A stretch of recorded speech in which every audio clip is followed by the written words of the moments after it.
प्रगटे निज अनुभव करे, सत्ता चेतन रूप सब ज्ञाता लख के नमो। समय सार सब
समय सर्वत्र सुंदर लोक में,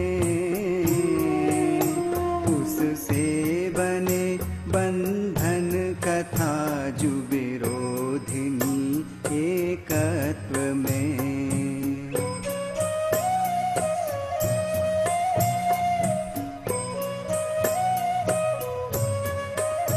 है सर्वश्रुत परिचित अनुभूत भोग बंधन की कथा,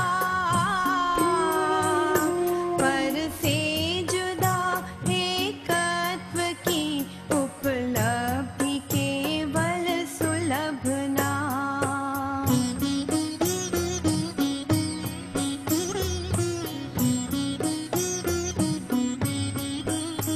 दर्शाऊं एक विभक्त को आत्मा तने निज विभव से,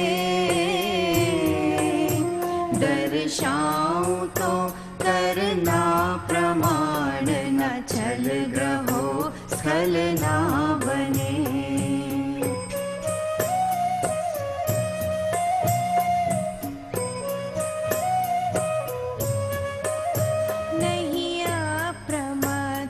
प्रमत्त नहीं जो एक ज्ञायक भाव है, इस रीति शुद्ध कहा अरु जो ज्ञात वो तो वो ही है।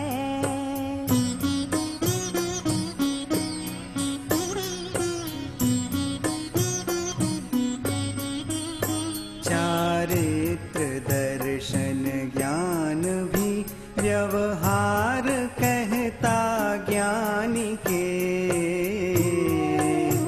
चारित्र नहीं दर्शन नहीं नहीं ज्ञान ज्ञायक शुद्ध है।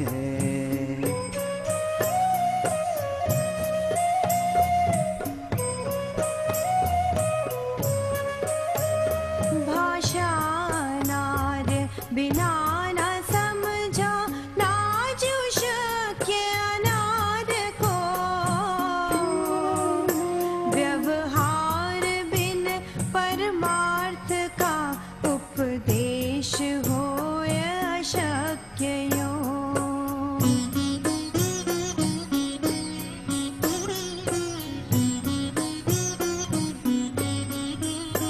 इस आत्म को श्रुत से नियत जो शुद्ध केवल जानते, ऋषिगण प्रकाशक लोक के श्रुत केवली उनको कहें।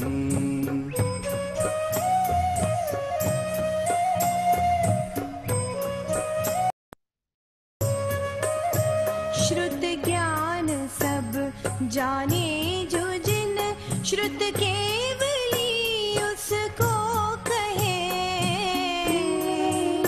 सब ज्ञान सो आत्मा ही है, श्रुत केवली उससे बने।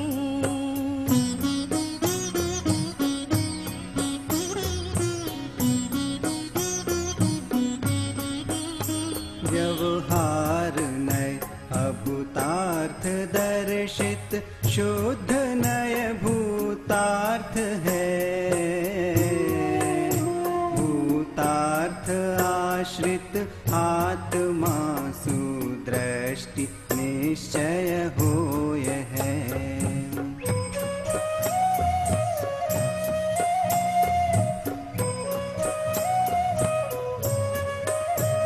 देखे परम जो भाव उसको, शुद्ध नय ज्ञातव्य है।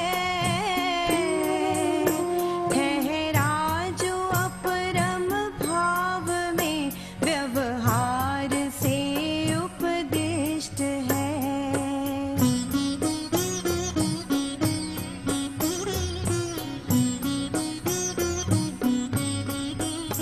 भूतार्थ से जाने अजीव जीव, पुण्य पाप निर्जरा।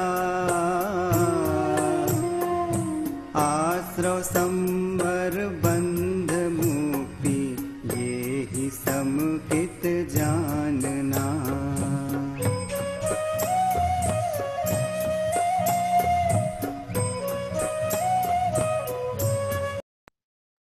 अनबद्ध स्पष्ट अनन्य अरु जो, नियत देखे आत्म को।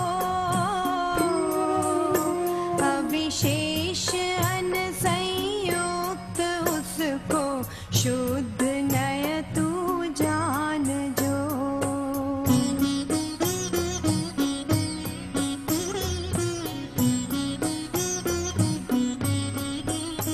अनबद्ध स्पष्ट अनन्य जो, अविशेष देखे आत्म को।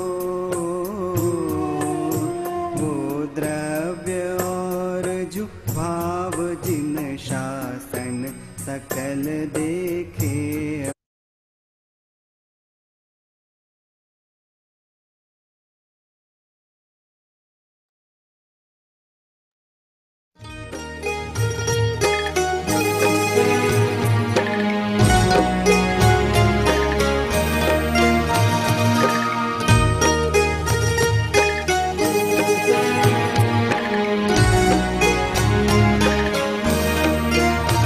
शब्दवाद नय षट द्रव्य गुण पर्याय और प्रमाण का, जड़ कर्म चेतन बंध का, अरु कर्म के अवसान का। कहे कर स्वरूप यथार्थ जग का, जो किया उपकार है, उसके लिए जिन वाणी माँ को वंदना शत बार है।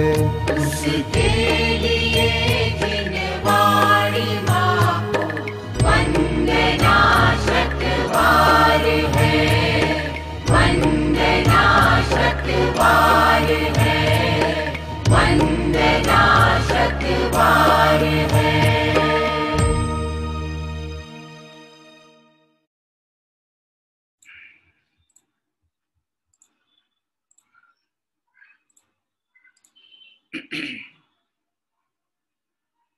सभी साधर्मियों को जय जिनेन्द्र।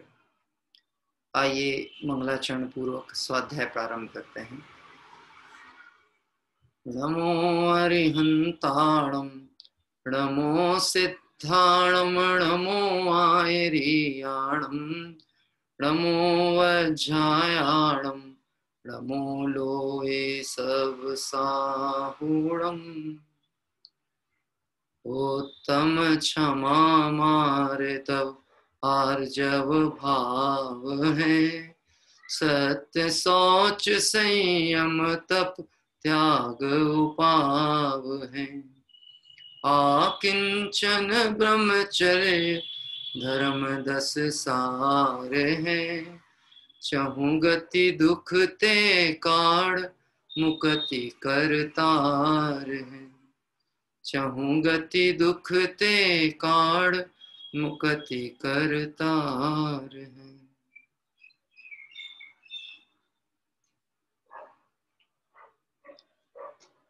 दशलक्षण महापर्व में आज उत्तम आर्जव धर्म का पवित्र दिवस है। यद्यपि इन धर्मों की चर्चा दिवसों के अनुसार हम सभी एक एक दिन प्रतिदिन बदल कर करते हैं, पर वास्तविकता में देखा जाए तो ये तो जो भी गुण बताए गए हैं ये सब आत्मा के अनंत गुणों में से कुछ मूल परिचय कराने के लिए गुणों को दिखाया गया।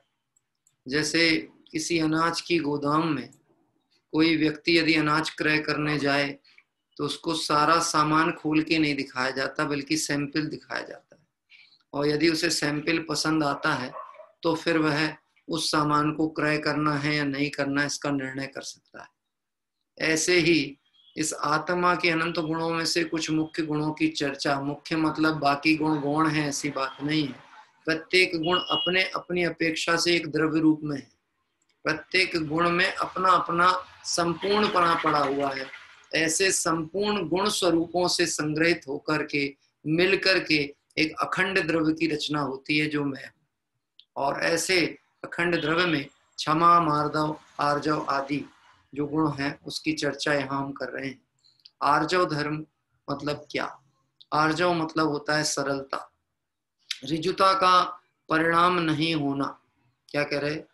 ऋजुता का परिणाम नहीं होना ये तो कहलाता है माया कषाय, और ऋजुता का परिणाम मतलब ऋजु भाव, सरल भाव जो होता है वो कहलाता है आर्जव धर्म।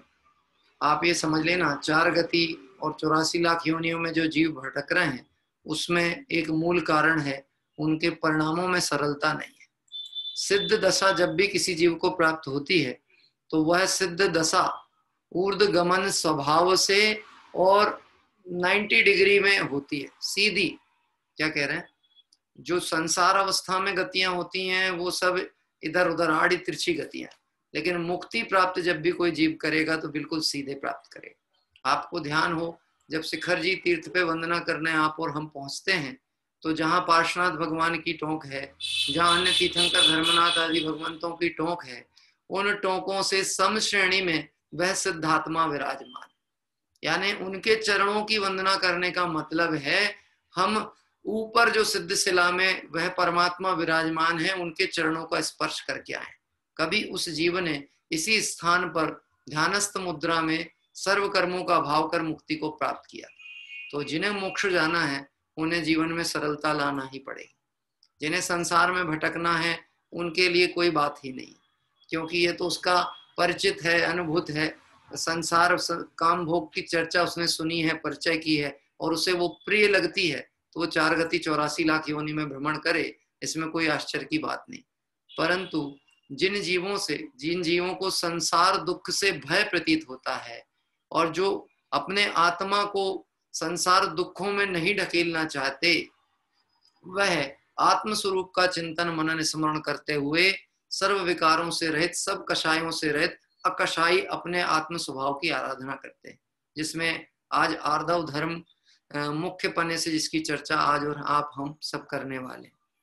देखिए, मायाचारी जो है ये कषाय में 3रे नंबर पे इसका स्थान है। क्रोध, मान, माया कौन सा स्थान है? माया का 3रा स्थान है। और धर्म की अपेक्षा से क्षमा, मार्दव, आर्जव। अब मैं आपसे यहाँ पे प्रश्न विचार करने को कहूंगा, जब हमारे मायाचारी हटेगी तो आर्जव धर्म प्रकट होगा। क्या ये बात सही है कि जब आर्जव धर्म प्रकट होगा तो मायाचारी हटेगी। आप बोल सकते हो दोनों काम एक ही है, ये तो आपने एक्टिव एवं पैसिव वॉइस का प्रयोग कर लिया। कर्ती वाक्य या कर्म वाक्य ऐसा आपको लग रहा होगा। जो भाषा के विषय में थोड़े जानते होंगे उस बात को समझ पाएंगे मैंने वाक्य क्या बोला।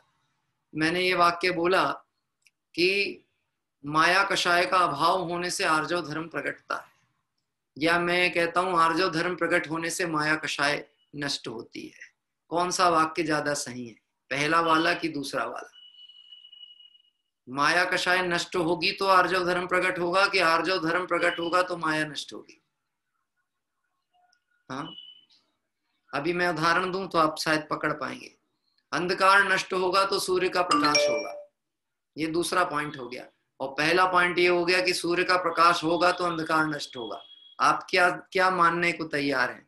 सूर्य का प्रकाश होगा तो अंधकार नष्ट होगा, या अंधकार नष्ट होगा तो सूर्य का प्रकाश होगा? अब बता सकते हैं पहला वाक्य कौन सा सही है आपकी दृष्टि में? सूर्य का प्रकाश होगा तो अंधकार नष्ट होगा। ऐसे आर्जव धर्म प्रकट होगा तो माया नष्ट होने वाली। हमारे को हमेशा जब भी हमें किसी को भूलना हो तो हम उसको ज्यादा याद करते हैं। क्या कह रहे हैं? कहते तो हम इनको भूल जाना चाहते हैं, ये सपने में भी याद नहीं आए, लेकिन सपने भी उन्हीं के देखते हैं और याद भी उसी को करते हैं। लौकिक में आपको याद हो, बहुत पहले मैंने कभी कोई गीत सुना था, हाँ, जिन्हें हम भूलना चाहें वो अक्सर याद आते हैं, जिन्हें हम भूलना चाहते वो ही याद आते हैं। कौन को भूलना चाहते हो? हम कषायों को यदि भूलना चाहते तो स्वभाव की आराधना करते, लेकिन हम स्वभाव को याद नहीं करते, इसलिए कषाय हम पे हावी होती है। मुझे एक बार खबर तो लग जाए मैं कौन हूं, फिर कोई कषाय मुझ पर हावी नहीं हो सकती। हाँ, एक बार कोई म्युनिसिपल कॉर्पोरेशन के चुनाव में खड़ा हुआ और वो व्यक्ति जब तक चुनाव में चयनित नहीं हुआ था, जीता नहीं था, तो उसकी जिंदगी एक रोड छाप व्यक्ति जैसी है।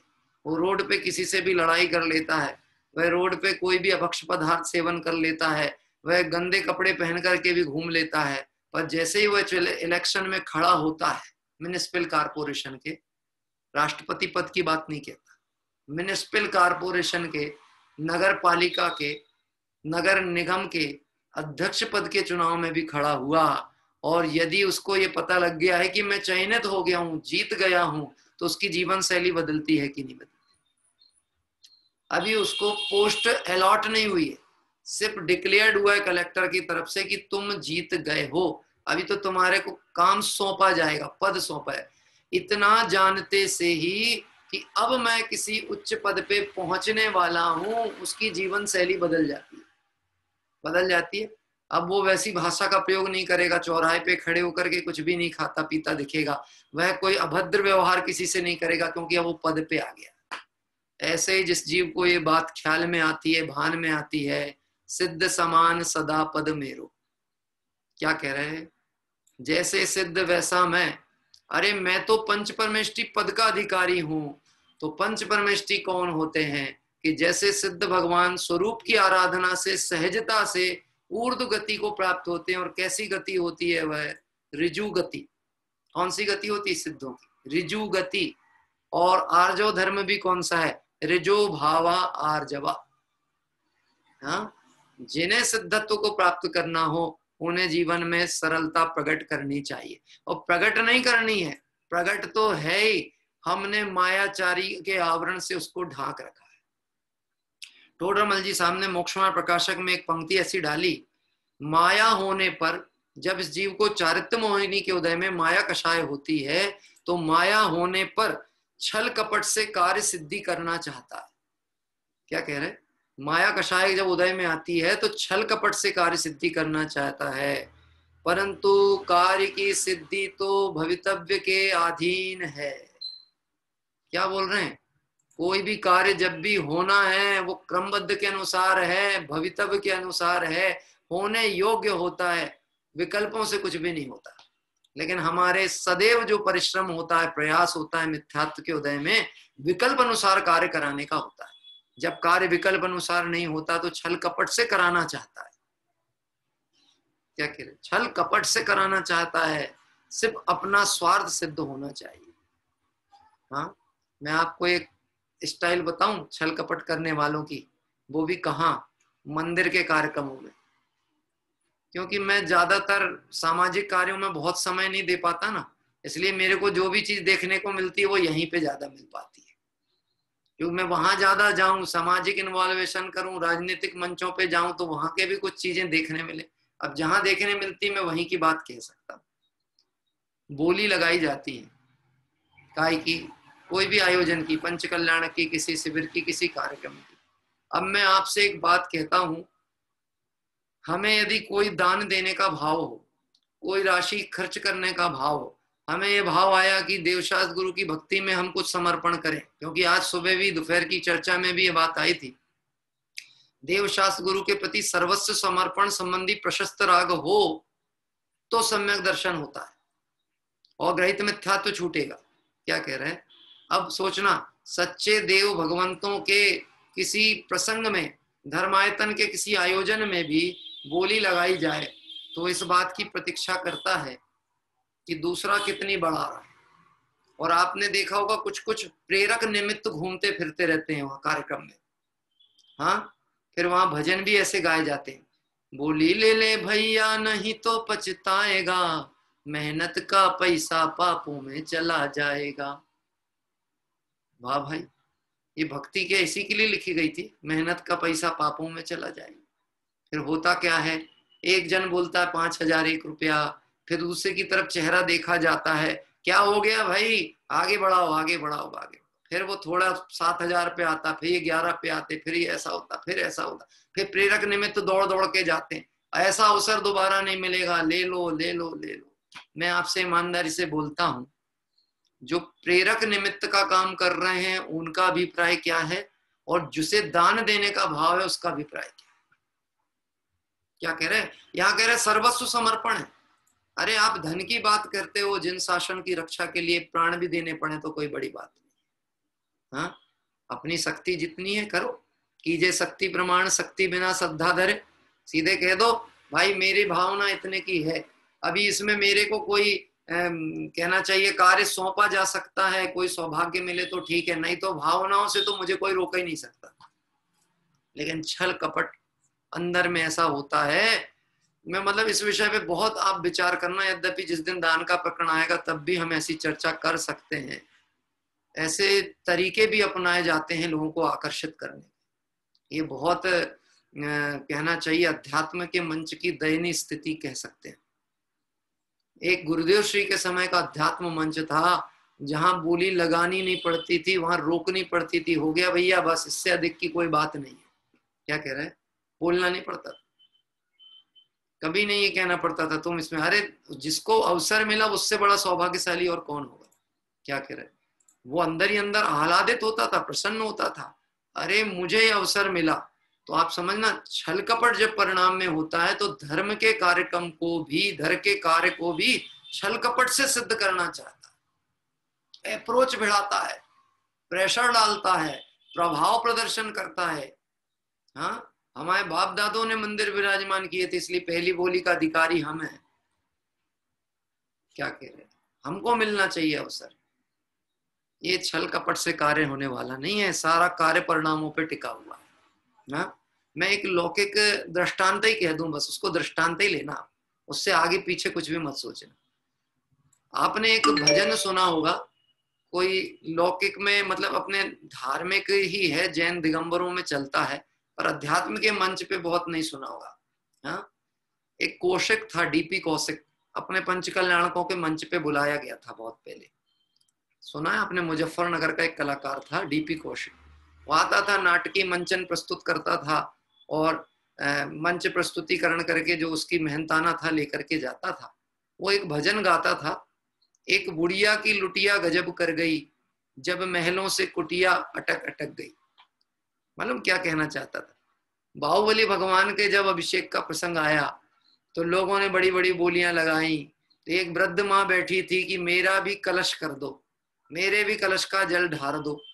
मैं दृष्टांत कह रहा हूं, अभी यहाँ पे कुछ भी सिद्धांत खोजने की कोशिश नहीं करना, भावनाओं की बात बता रहा हूँ।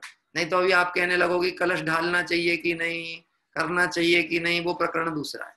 आपको वो शंका हो तो उसके लिए आप क्वेश्चन अवर्स में डिस्कशन करना। अभी तो अपन किसी विषय को समझने की कोशिश कर रहे हैं। तो कलश, मेरा कलश कर दो। अब करे तो स्त्री तो करे, नहीं तो वो कहती मेरे बच्चे को अवसर दे दो। वो थी दरिद्र, क्या कह रहे, तो पहला मौका मिला जिन्होंने बोलियां ली थी, अब वो जाएं और जल ढारें, कलश ढारें, तो वो भगवान के शरीर तक नीचे तक पहुंचेंगे। एक तो इतनी बड़ी पाषाण की प्रतिमा। अब ये किंवदंती भी हो सकती, पर वो भजन के रूप में गाता था, मैंने उसको सुना। तो मैं वहां उसको बाद में मैंने विचार किया, वो बाद में कहते थे जब वो वृद्धा माँ का लड़का गया छोटी सी कलश लेकर के और भक्ति भाव पूर्वक उसने डाला तो गंगा की धारें बहने लगी। क्या कह रहे, गंगा की धार बहने लगी। यद्यपि तेरापंथ आमना के हिसाब से ये बात कहीं कोई गले नहीं उतरती, ना अपने को इस पे सोचना है।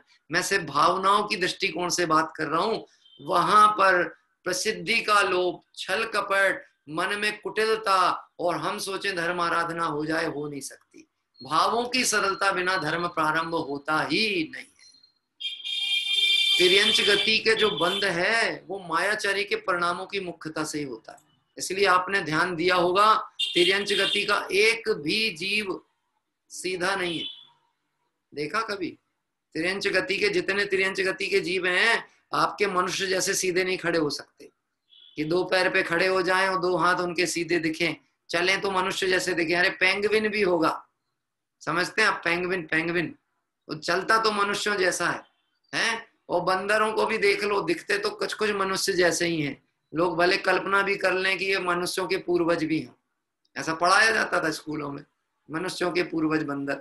मैं आपसे प्रश्न पूछता हूं, ये जो तिर्यंच गति के जीव हैं, इनकी आकृति प्रकृति टेढ़ी मेढ़ी क्यों है? क्योंकि जिन भावों से इन गतियों का बंध हुआ उसका प्रभाव उसके शरीर पे दिखता है, संस्थान पे दिखता है।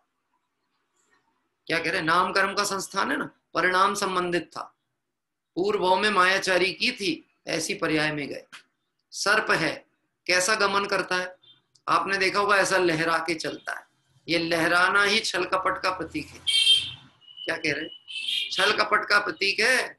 ये लहराने वाले कब डस लेंगे पता ही नहीं लगेगा, है? कब डस लेंगे पता नहीं लगेगा। लेकिन उस सर्प को भी जब अपनी बामी में प्रवेश करना हो, बामी मतलब जहां वो रहता है, बामी समझ गए आप? सांप के रहने का स्थान।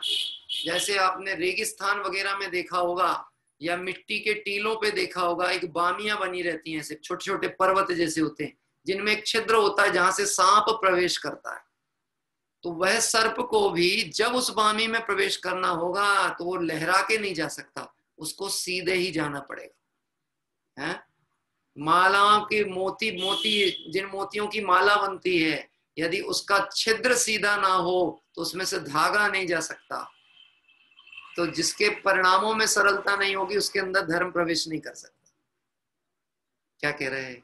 अपना आर्जव गुण ना समझ में आए तो धर्म तो होने ही नहीं वाला है। लेकिन जगत के जीवों की प्रवृत्ति मिथ्यात्व मोह के उदय से ऐसी आच्छादित है, उसको लगता है कार्य की सिद्धि छल कपट से होगी। और बातें कहें, थोड़ा विचार ही भर करना है, मैं तो संकेत करता हूं। हाँ बोलो, आपकी दुकान में ज्यादा एक्सपर्ट कौन है? आप हो दुकान चलाने में कि आपका नौकर? कौन ज्यादा एक्सपर्ट है? ग्राहकों को पटाने की कला किसमें ज्यादा है, पिताजी में कि बेटे में? ग्राहक को पटाने की। हाँ, ये बोले ये इतने अच्छे ढंग से टैकल करता है कि ग्राहक लौट के ही नहीं जाता।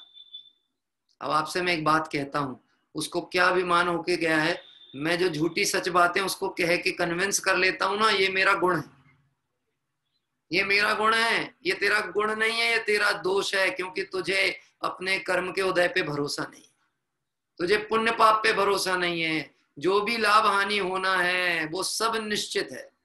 सर्वम सदैव भवती नीतम स्वकीय। 168 नंबर का कलश अमृतचंद्र देव के समय सार में 168 नंबर का कलश आया है। सर्वम सदैव भवती नियतम स्वकीय, सब कुछ तय है, सदैव तय है, नियत है। क्या कह रहा है? लेकिन अभी ऐसा सर्वज्ञ की सर्वज्ञता पे भरोसा हो, जिन सिद्धांत की दृढ़ता हो, तो फिर ऐसा मन में विकल्प ना आए। देखो टोडरमल जी साहब इसके स्वरूप में क्या बात कहते हैं, थोड़ा वो पढ़ते हैं, क्योंकि वो एक तरह से कहना चाहिए औषधि रूप वाणी का प्रयोग किया है टोडरमल जी साहब ने। जो जीव को प्रत्यक्ष अनुभव में आए ऐसी भाषा का प्रयोग किया, और उन्होंने प्रयोग करते में कहा, हम जो यह वर्णन करते हैं, हम जो यह स्वरूप व्याख्यान करते हैं, सो तुमको अनुभव में आता है कि नहीं आता है। तो देखो मैं पढ़ता हूं, चारित्र मोहिनी के दुख और उसकी निवृत्ति, यही चैप्टर चल रहा है अपने 2 दिन से, जिसमें पहले तो हमने विषय बात की थी क्रोध कषाय के संबंध में, जो क्षमा धर्म की बात थी वो आई थी। फिर उसके बाद में मान के विपरीत पक्ष के अंतर्गत जो हमारा मार्दव धर्म था उसकी चर्चा की। आज आर्जव धर्म की चर्चा में माया का क्या स्वरूप है ये बात कहते हैं। देखिए, तथा जब इसके, तथा का मतलब पहले जिन 2 कषायों का वर्णन हो गया उसके बाद। और एक बात स्पष्ट समझ लेना, कषाय कभी भी अकेली होती नहीं है। हमको लगता है ये सिर्फ गुस्सेल है, ऐसा नहीं है। ये बहुत लोभी है, ऐसा नहीं है। इसको बहुत घमंड है, ऐसा नहीं है। कषाय जब भी होगी तो विथ फैमिली होती है। क्या कह रहा है? विथ फैमिली होगी। गुस्से करने वाले को हर कषाय रहेगी। मान होता है उसको क्रोध करने वाले को, मेरा गुस्सा बहुत खतरनाक है। फिर किसी ने बोला, भैया थोड़ा मर्यादा का ध्यान रखा करो, मंदिर में तो गुस्सा नहीं करना चाहिए, भगवान के सामने तुमने गुस्सा कर दिया। भाई साहब, वो गुस्सा नहीं था, वो अनुशासन था। आज अगर हम थोड़ी सख्ती नहीं रखेंगे तो मंदिर की व्यवस्थाएं बिगड़ जाएंगी, नौकर सर पे चढ़ जाएंगे। छल कपट किया तूने, हैं? तुझे ऐसा लगता है तेरे डांट देने से, तेरे अपशब्द कह देने से कोई तेरे काम कर देगा, सही सुधर जाएगा? अरे अपशब्द सुन के तो कभी कोई कुछ करने ही नहीं वाला। जब भी करेगा तो सरलता के साथ व्यवहार करोगे तो करेगा। हाँ, मैं एक बात कहूं इस प्रसंग में, इस बात को चालू करने के पहले, जीव को जीव देखने के लिए सरलता चाहिए। अभी भेद पड़ा हुआ है। कैसा भेद पड़ा हुआ है? मैं ऊंचा, ये नीचा, मैं धनवान, ये निर्धन, मैं धर्मात्मा, ये पापी। अभी ये भेद पड़ा है। मंदिर के पुजारी को मंदिर में ऐसा डांटते हैं, ऐसा चिल्ला दिया जैसे वो अपना नौकर हो, भगवान का भक्त नहीं हो। क्या कह रहे हैं? इस ढंग से आप शब्द प्रयोग कर सकते हैं। और फिर उसके बाद बैठ करके अपन भगवान के सामने बोले, हा हा मैं दुष्ट अपराधी, त्रस जीवन राशि विराधी। पढ़ लो आलोचना पाठ। हाँ, पढ़ो पढ़ो। नदियन बिच चीर धुआए, कोशन के जीव मराए। अब भगवान के सामने बोलता है, कपड़े नदियों में धुलाए, करोड़ों जीवियों की हिंसा की, और वही पहन के आके आपकी पूजा करने बैठ गया। छल कपट नहीं है तो और क्या है? तो बोले साहब क्या करें, कम से कम मंदिर के कपड़े तो खुद ही धो लो, खुद प्रेस कर लो। हाँ? आपको पता है हम जिन मंदिर के जिस आयतन में, जिस शुद्ध आयतन में जाते हैं, वहां पर द्रव्य, क्षेत्र, काल, भाव, ये सारी शुद्धि होनी चाहिए अपनी। हाँ, वस्त्र शुद्ध हो, परिणाम शुद्ध हो। तो वस्त्र शुद्धि की जिम्मेदारी किसकी है? दूसरे के भरोसे कुछ नहीं हो सकता, ये काम अपना है। हाँ, मैं दशलक्षण पर्व में भी जाता हूँ, कहीं भी जाता हूँ, मुझे कपड़े आपसे नहीं धुलवाने। आप एक प्रेस लाके मेरे कमरे में दे देना, मुझे जरूरत होगी तो प्रेस कर लूंगा, और धोना है तो खुद धो लूंगा। ये मेरे पिता के संस्कार थे, मतलब पिताजी ऐसे ही करते थे। हाँ, तो एक तो छात्र जीवन उन्होंने आश्रम वगैरह में जो था ना, स्कूल विद्यालय वर्णी जी आश्रम वगैरह, वहां पर रहे तो स्वावलंबन सिखाया जाता था। एक बार किसी ने पूछा कि पंडित जी आप कॉटन का कम देखा हूं मैंने पहनने, और सिंथेटिक का कुर्ता क्यों पहनते? तो उन्होंने क्या उत्तर दिया था? वो बोलते हैं, मैं सिंथेटिक का इसलिए पहन लेता हूं क्योंकि सिंथेटिक में प्रेस की जरूरत नहीं होती। वो धोते थे, उसको जोर से झटकते थे, और झटक के सुखाया, और घड़ी करके जिस पलंग में सोना है उसके नीचे पेपर रख के दबा दिया और सो गए, हो गया प्रेस। क्या कह रहे हैं? हो गया प्रेस। और निकाला पेपर में से वो पेन। मैं ये दृष्टांत इसलिए नहीं बता रहा हूं, हम अपनी परिणति को टटोलें। ये कोई मार्ग आत्म प्रशंसा का मार्ग नहीं है, पर आत्म अनुभूति करके अपने बहुमान को जगाने का मार्ग, सरलता।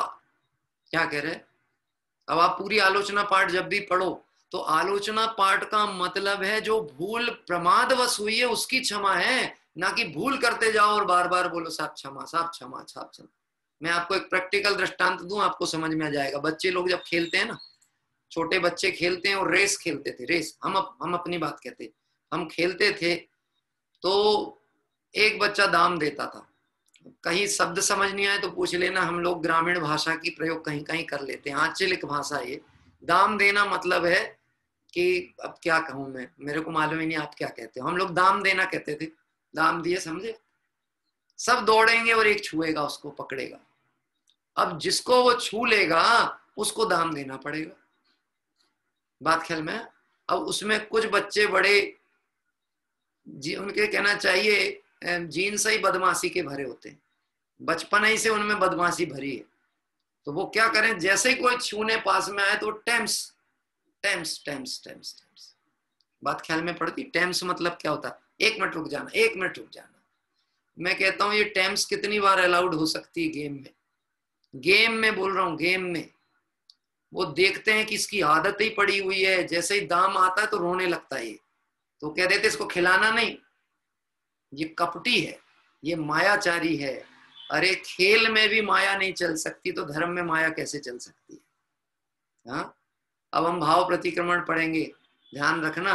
हे प्रभु, मैंने एकेंद्रिय से लेकर पंचेंद्रिय तक किसी जीव की हिंसा की हो, विराधना की हो, रोज पढ़ते हैं, लेकिन अगर हम सावधानी पूर्वक जीवन में सुधार नहीं कर रहे, अभक्ष का त्याग नहीं कर रहे, जीवन में जो गृहस्थोचित प्रकृति है, व्यवस्थाएं, उसमें सावधानी से प्रवर्तन नहीं कर रहे, तो निश्चित समझना हम भगवंतों से मायाचारी करने का परिणाम सजा के बैठे। क्या कह रहे हैं? भगवंतों से मायाचारी करते हैं। अरे किससे मायाचारी करोगे? उनके ज्ञान में तो त्रिकालवर्ती समस्त पदार्थ तुम्हारे परिणाम पहले ही झलक चुके हैं। एक और बात कहूं, आपको अच्छी भी लगेगी और सच्ची भी लगेगी। तुमसे लागी लगन ले लो अपनी शरण, पारस प्यारा, मेटो मेटो जी संकट हमारा। अब मैं आपसे पूछता हूं, ये बात आपने दिल से कही है कि कहने को कह दी भगवान से? तुमसे लागी लगन ले लो अपनी शरण। मान लो वीतरागी हाथ बढ़ा दें, आ जाओ, अब तुम्हारा दुख नहीं देखा जाता, तुम अच्छे जीव हो, तुम खुद आए हो शरण में, हम तुमको लेने तैयार है, आ जाओ। तो बोलो तुरंत हाथ बढ़ा दोगे कि रुकोगे? हैं? ये तुरंत हाथ बढ़ाएंगे कि रोकेंगे? ये नहीं साहब, हम तो बस ऐसे ही कह रहे थे, कैसे आदत पड़ गई रोज मंदिर आने की, तो ऐसे ही बोल रहे थे। अभी हमने घर में पूछ के थोड़ी ना है कि हम आपकी शरण में चले जाएं कि नहीं चले जाएं, हम दीक्षा ले लें कि नहीं ले लें। बात ख्याल में आती है? भाव भासना बिना भक्ति में भी छल कपट ही चलता है। देखो टोडरमल जी साहब क्या कहते हैं, अपना चरित्र बताते हैं। किसका बता रहे हैं? अपना। ये भूल मुझ में हो तो इसे अपनी मान के सुधारने का उद्यम करना। देखना, पढ़ता हूं मैं, आप इसको मिला लेना, आपके पास जिनवाणी हो तो मिला लेना, ताकि कहीं ऐसा ना लगे कि मैं कोई नया शब्द प्रयोग कर रहा हूं। क्योंकि मालूम क्या होता है, आधार लेके चलो ना तो भय नहीं रहता। हाँ, कोई आके अगर हमारी कॉलर भी पकड़ ले, कैसे कह दी ये बात, तो हम कह देंगे हमसे मत भिड़ो, टोडरमल जी के पास जाओ, उनने कही थी, हमने नहीं कही। क्या कह रहे? उनसे बात करो। उनके पास गए तो टोडरमल जी साहब कहते तुम हमसे मत कहो, और ऊपर वालों के पास जाओ, उनने कही थी तो हमने कही। और ऊपर वालों के पास गए, किसके अनुसार कह दी, तो बोले केवली भगवान के ज्ञान में जो झलका था वो बात है। केवली भगवान के पास गए कि कैसे कह दी, कि बोले वस्तु का स्वरूप ऐसा है, तुम खुद अपनी आंखों से देख लो। अब ज्ञान तो प्रमाण होगा कि नहीं होगा, तो मानना पड़ेगा कि नहीं पड़ेगा। तो ये जिनवाणी के आधार पे बात करने का मतलब है ज्ञान प्रमाण होता है, और उस प्रमाण ज्ञान के आधार पे हमारा निर्णय सम्यक होता है। देखो मैं पढ़ता हूं, आप मिलाते चलना। और एक बात समझना, अपने पास जिनवाणी नहीं हो तो अपने परिणामों से मिला लेना, इससे अच्छा मिलान और कैसे होगा। क्या कह रहे हैं? एक तो होता है कि शब्दों से मिलाते रहे, हाँ साहब बात तो एम लिखी, ऐसे ही लिखी, ऐसे ही लिखी, अरे ऐसे ही लिखी नहीं, ऐसी है, ऐसा विचार करने के लिए बात कही जा रही। देखो आप मिलाना। तथा जब इसके माया कषाय उत्पन्न होती है तब छल द्वारा कार्य सिद्धि करने की इच्छा होती है। जब माया का उदय होता है तो छल के द्वारा कार्य सिद्धि करना चाहता है।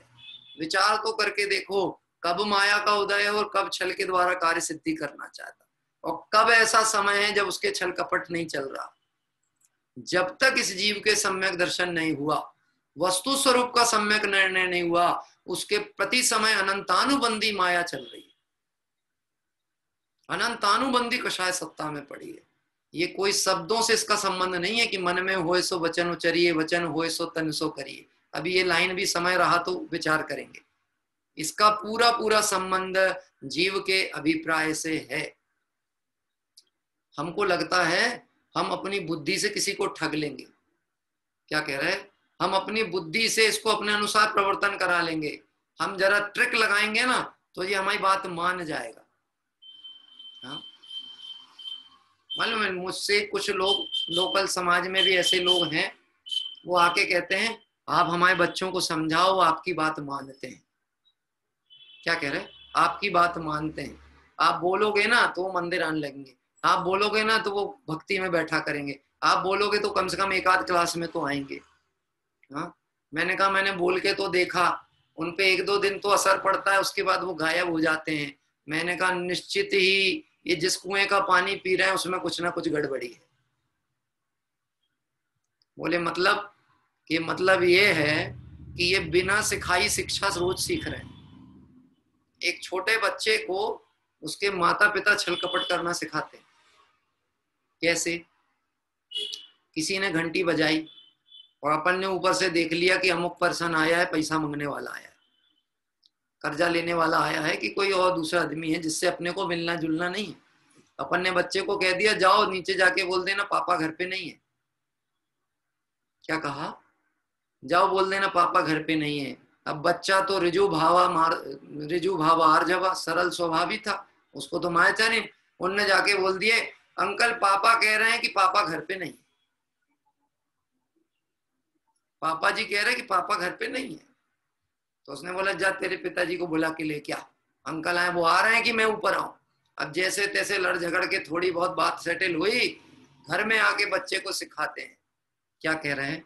अब इसकी वो भाव व्याख्या कराएंगे, इसकी टीका लिखेंगे, व्याख्या करेंगे, समझाएंगे।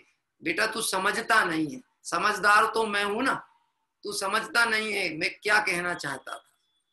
हाँ, उसको यही नहीं समझ में आता, जो सीधा सीधा वाक्य है तुम उसको घुमा के कहलवाना चाहते हो, कैसी सरलता है। आज ये जो अपने पास ये आ गया ना मोबाइल, इस मोबाइल ने इतनी छल कपट और मायाचारी जीवन में लाके रख दी लोगों के, जिसका ठिकाना नहीं। घर के नीचे खड़ा हो कह देगा कि अभी तो मैं बहुत दूर हूं। घर के अंदर बैठा हो कह देंगे पता ही नहीं साहब का। आप समझते हो? छल कपट करने में लगता तो अच्छा है, पर हम अपना विश्वास सबके प्रति खो बैठते हैं। हम अपने परिजनों के प्रति भी विश्वसनीय नहीं बचते। जिस पत्नी को आपने मोबाइल लेके दिया और कहा कह देना मैं नहीं हूं, उस पत्नी को भी ये शंका कभी आती होगी कि कभी कभी नौकर ने दुकान में फोन उठाया और हमने कोई आवश्यक काम से इनको कहा और नौकर ने कह दिया कि साहब पता नहीं कहाँ गए, मोबाइल रख के गए। उसको समझ में आ जाता है ये छल कपटी आदमी है, इसका कोई भरोसा नहीं है, ये मेरे से भी छल कपट करवाता था, वहां भी कराता होगा। इतना अविश्वास गृहस्थ जीवन में आग लगाने को पर्याप्त है, इतना सा अविश्वास। अब आप समझ लेना छल कपट कितनी खतरनाक चीज है। टोडरमल जी साहब कहते हैं छल द्वारा कार्य सिद्धि करने की इच्छा होती है, उसके अर्थ अनेक उपाय सोचता है, नाना प्रकार के कपट वचन बोलता है, छल कपट की बातें करता है। बताऊं 1-2 सैंपल छल कपट की बातों का। जिनवाणी ने हमें, भगवंतों ने, मुनिराजों ने हमें द्रव्य स्वभाव से परिपूर्ण शुद्धात्मा देखा और कहा तुम भगवान हो। हमने इस शब्द का प्रयोग अपनी कहना चाहिए लौकिक जीवन में करके इसको मजाक बना दिया। आओ भगवान, और क्या हो रहा है? हाँ? आओ भगवान चाय पी लो। बात ख्याल में आ रहा है? ये क्या है? ये भगवंतों ने भगवान शब्द का प्रयोग इसके लिए किया था। हाँ, मुनिराजों ने करुणा करके तुझे भगवान देखा था, स्वभाव से देखा था, तूने उसको मजाक का माहौल बना के रख लिया। ये भगवंतों के प्रति छल कपट, मायाचारी और कठोरता का परिणाम नहीं है तो क्या है? देखो यहाँ लिखा, नाना प्रकार के कपट वचन बोलता है। हाँ, आ तो गई थी नींद, लेकिन कह दिया नहीं नहीं हम तो विचार कर रहे थे साहब, हम तो चिंतन की गहराइयों में डूबे हुए थे। कहाँ डूबा था? चिंतन की गहराई। मैं आपसे एक बात कहूं, नींद आ जाए तो इतना बुरा काम नहीं है, क्योंकि उसका परिणमन स्वतंत्र है। शरीर का परिणमन स्वतंत्र है। अरे उसमें शिथिलता आएगी थकान के कारण से, लेकिन उसको स्वीकार करना, उस बात को स्वीकार करना, हाँ मुझे जागृत रहना था, ये मेरा प्रमाद है, ये स्वीकार करना, ये सरलता, ये आर्जव धर्म है। लेकिन उसमें ये कह देना नहीं नहीं नहीं साहब कुछ भी नहीं, आप ऐसा मत सोचो, हमारा तो पूरे कान बिल्कुल खड़े हुए थे, हम बिल्कुल सुन रहे थे, एक शब्द भी इधर का उधर नहीं हुआ। हाँ, फिर पूछा अच्छा क्या बात चल रही थी बताओ। तो हमारा उपयोग तो टिका था, ये बाजू वाले बहुत डिस्टर्ब कर रहे थे साहब। मतलब उसको जब छल कपट की श्रृंखला चालू करेगा तो नाना प्रकार के कपट वचन बोलता है। शरीर की कपट रूप अवस्था करता है। आपने विचार किया ये क्या कहना चाह रहे? शरीर की कपट रूप अवस्था, हाँ जानते हो, आप करते हो कभी? शरीर से कपट रूप अवस्था कैसे होती है बताऊं आपको? हाँ, कपट करके दिखाऊं? छल कपट कैसे करते हैं लोग? शरीर से, आंखों से कभी इशारा किया किसी को? कैसा वाला? हाँ, नौकर से तो कह दिया देखना जरा ड्रॉज में पैसे पड़े हैं क्या, इनको दे देना। क्या कह रहा है? नौकर को मालूम था पड़े तो हैं, लेकिन जैसे ही नौकर से बोला तो एक आंख मार दी धीरे से उसको। क्या कर दी? एक आंख मार दी। मतलब क्या? मतलब क्या? देना नहीं है। समझ गया तू? समझदार को इशारा काफी है, समझ गया। नाना प्रकार से शरीर की प्रक्रियाएं करता है, नाना प्रकार से शरीर की क्रिया। बाह्य वस्तुओं को अन्यथा बतलाता है, यानी अपनी बात सिद्ध करने के लिए दूसरे के अवगुणों का उद्घाटन करने की कोशिश करता है, और अपनी प्रसिद्धि हो इसके लिए अपने छोटे गुण को भी पहाड़ की तरह बताएगा। हाँ, आज सुबह भी, कल भी चर्चा की थी उस घटना को, आप वापस इस कहानी को इससे फिर से जोड़ लो, आर्जव धर्म से। कौन सी वाली कहानी? वो जो महिला ने कंगन पहनी थी और वो कंगन दिखाना चाहती थी, तो बोलो उसको मंदिर आने का भाव था कि छल कपट का परिणाम था। और एक बात कहूं आपसे, मैंने आपसे कहा ना, जो चीज मंदिर के अंदर दिख रही वही सुधरना आवश्यक है, दुनिया को हम नहीं सुधार सकते। मंदिर सुधर गए तो समाज सुधर जाएगी, समाज सुधर गए तो नगर सुधर जाएंगे, नगर सुधर गए तो देश सुधर जाएगा, और देश सुधर गए तो जनशासन की मंगल प्रभावना होगी। चालू अपने घर से करना पड़ेगी बात। कायोत्सर्ग करो में हम सभी लोग 9 बार ओंकार मंत्र का पाठ पढ़े। अपन ऐसा बोलते हैं ना, पूजन के बाद में बोलेंगे, अभी स्वाध्याय सभा के बाद में बोलेंगे। मुझे आप ईमानदारी से बताना, 9 बार ओंकार मंत्र बाजू वाले का हो गया कि नहीं हो गया, आपको बंद आंखों से पता लगता है कि नहीं लगता? अपनी आंख बंद है, हम ओंकार मंत्र का पाठ कर रहे हैं, दूसरे का हो गया कि नहीं हो गया इसकी आहट आपको समझ में आती है कि नहीं आती? मालूम है, जो संचालक होता ना, जिसको संचालन के बाद घोषणा करनी होती, उसके कभी कायोत्सर्ग हो ही नहीं सकता, क्योंकि उसको ये लगता है इन लोगों की आंख तो नहीं खुल गई, इनका हो तो नहीं गया, कहीं ये मेरी सूचना के पहले लेफ्ट तो नहीं हो जाएंगे। लेफ्ट तो ये अभी का अभी वर्तमान है, नहीं तो वहां पे तो खिसक ना जाए पीछे की पीछे, नहीं तो मेरी बात रह जाएगी। उस चक्कर में बोलता तो है नमो अरिहंताड़म, और हर बार विकल्प बाहर भागता। जैसे जिनदत्त सेठ का जाता था ना, जिनदत्त सेठ का, हाँ कैसा जाता था? अरिहंत पानी सिद्ध पानी, अरिहंत पानी सिद्ध पानी, अरिहंत पानी सिद्ध पानी। अब बोलो सामायिक चल रही थी कि नहीं चल रही? चल रही थी कि नहीं चल रही थी? उस सामायिक का फल मिला कि नहीं मिला? कि फल सामायिक का मिला, कि अंदर अभिप्राय में जो धर्म के प्रति छल कपट का परिणाम था वो मिला। लोग भावनाओं को समझने का प्रयास नहीं करते। 9 बार पढ़े तो कहीं कोई तकलीफ नहीं, मैं कहता हूँ 108 बार पढ़ो, लेकिन भावनाओं के अनुसार पढ़ो, भावों को ध्यान रख के पढ़ो। मैं 3 बार इसलिए पढ़ने कहता हूँ कि विधि का ज्ञान अच्छे से हो जाए। आदत अभी बहुत मुश्किल है, विधि पूर्वक पढ़ने की छूट गई है। हाँ, मैंने तो कई बार ऐसा देखा, अच्छे लंबे समय से जो मंच संचालन भी कर रहे हैं वो वक्ता की श्रेणी में भी वो ढमोकार मंत्र निर्दोष नहीं पढ़ते, उस पद्धति से नहीं पढ़ते जिस पद्धति से आगमोक्त तरीके से लिखा है। जो मूल मंत्र है, जो अनादि निधन मंत्र है, जो सब पापों का नाश करने वाला है, उस मंत्र का उच्चारण निर्दोष नहीं है। क्या जैन धर्म के मंत्रों में सामर्थ्य नहीं है, सिद्धि करने की शक्ति नहीं है? है, लेकिन हमारे परिणामों में सरलता नहीं है, भाव में विशुद्धि नहीं, इसलिए मंत्र भी अप्रभावी दिखने लगे लोगों को। इसलिए तो ऐसा लगता है जहां सिद्धि दिखती है वहां चलो, यहाँ कहाँ कुछ हो रहा। हाँ, अंजन सो निरंजन, अंजन निरंजन हुआ था, क्यों हुआ था? हाँ, घटना तो सबको मालूम होगी, प्रतिमान योग आपने पढ़े हुए होंगे, तो उसमें कोई नई चीज तो मैं क्या कहूं। अंजन निरंजन क्यों हो गया? ओंकार मंत्र का ही तो जाप किया था ना उसने भी। हाँ, वो सेठ शिक्षे पे बैठा हुआ है और ये भागता जा रहा है, तो बोले ये क्या करते हो? तो बोले मैं पंच परमेष्टि का स्मरण करता हूँ। और इनके करने से क्या होता है कि सब पापों का नाश होता है। अच्छा, सब प्रकार के भय नष्ट होंगे, अपना हित होगा? हाँ होगा। हाँ, क्या पढ़ना है? तो बताया हमने। अब इतनी हड़बड़ी में पीछे सैनिक दौड़ते आ रहे हैं, प्राण के लाले पड़े, तो याद कैसे हो? क्या बोला था उसने? आड़म ताड़म कछु न जानम सेठ वचन प्रमाणम। जो सेठ जी बोल रहे थे वो वचन प्रमाण है।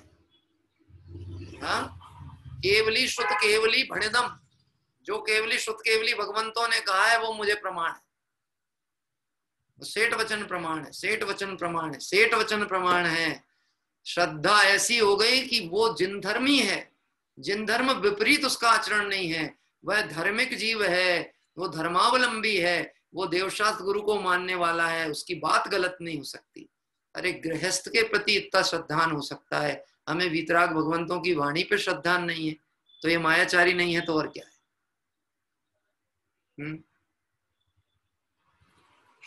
बोलो कौन कौन भव्य है? भव्य जीव कौन कौन है? हाथ उठाओ सब। भव्य भव्य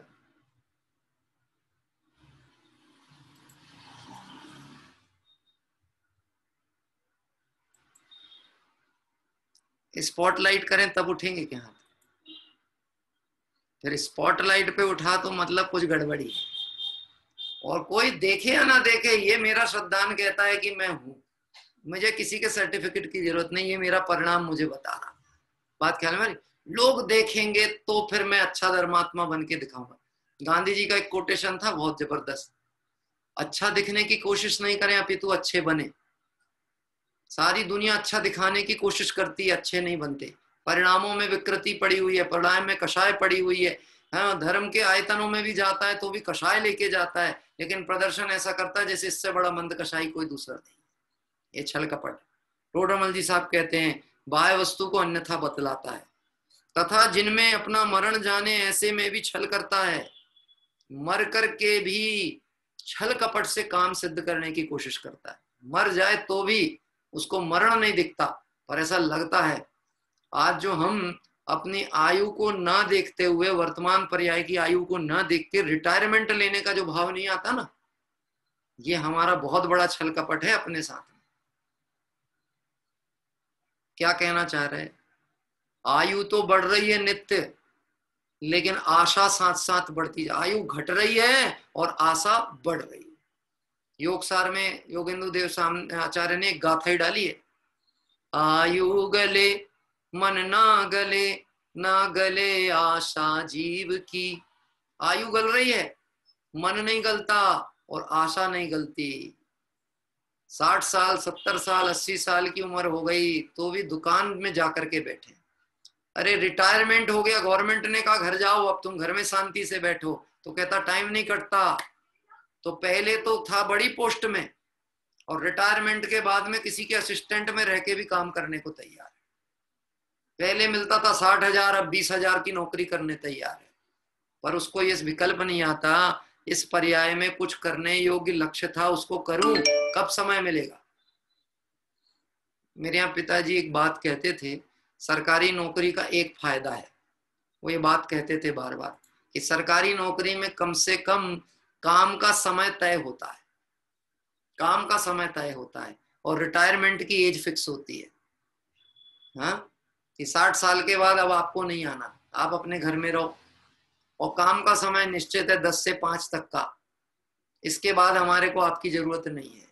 मतलब आपको अपना काम करने के लिए टाइम है। मैं कहता हूं दुकानदार की क्या समय शेड्यूल होता है दुकानदार का?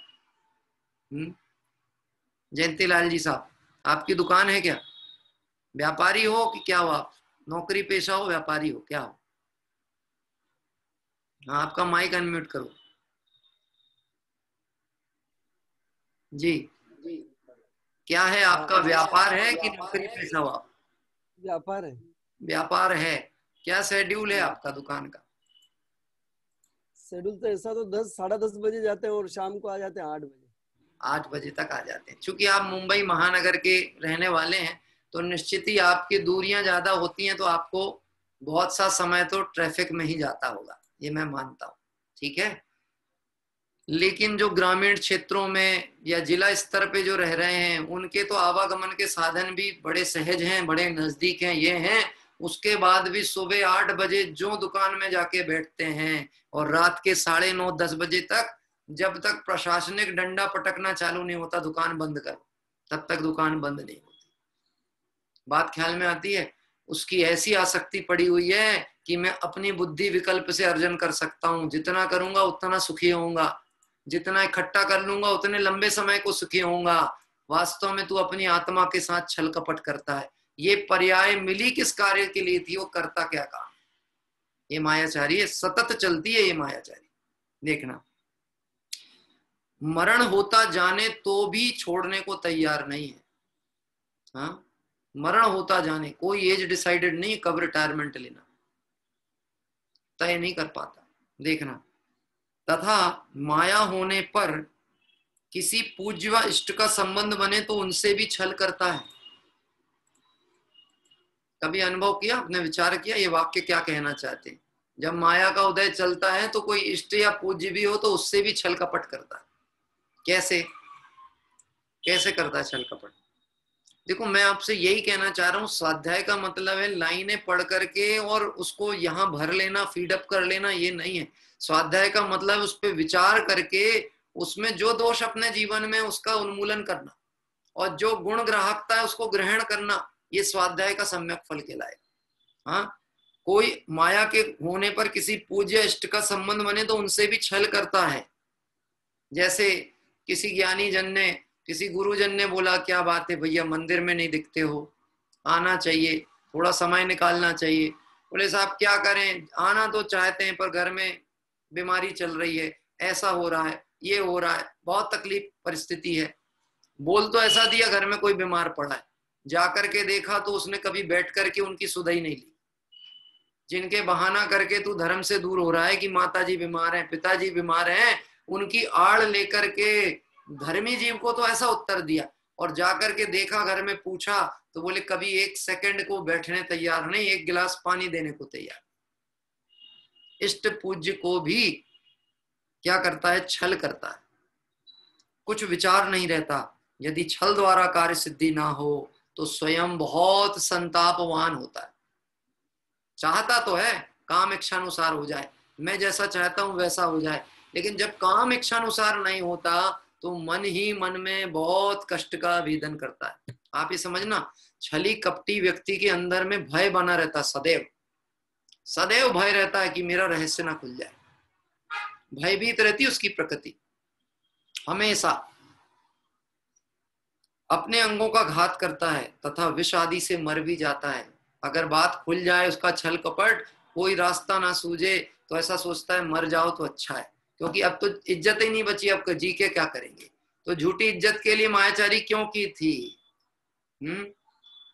ये झूठी इज्जत प्रतिष्ठा के चक्कर में रहोगे तो ऐसा ही होने वाला है। जैसे मैं आपसे कहूं, हमने धर्म नीति के विपरीत आचरण करके जीवन में ऐसे काम किए जिसमें यह परिणाम था कि लोग हमारी प्रशंसा करें।